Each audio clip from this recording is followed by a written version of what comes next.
भैया लोग आज जाते हैं हम ससुरारी। अच्छा, अपने मालकिन के लिए आए के इनके बहनी की बियाह पड़ा बा। ठीक है। और आप सबके बतावत है भैया कि आज हम अपने मालकिन के जी भर के शॉपिंग कराऊ। अच्छा, ये देख ले, इनहू के लेब, इनकर जितनी बहिन है ओनहू के लेब, इनके कका के लुंगी लेब, और जितनी इनकर मौसी वौसी हैं, मामी वामी हैं, सब के भैया जितना चाहिए उतना लुटावा, खर्चा कराए।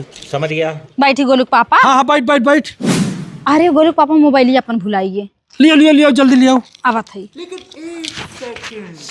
है भैया, अभी तक जितनी बात बताए भैया सब कुछ सही हुआ, लेकिन ये करे लिए भैया पिछवाड़े 2 बिस्सा खेत बेचे पड़ा। शाबाश। तू समझ ऐसा जिनके भैया जाने चला रखत है।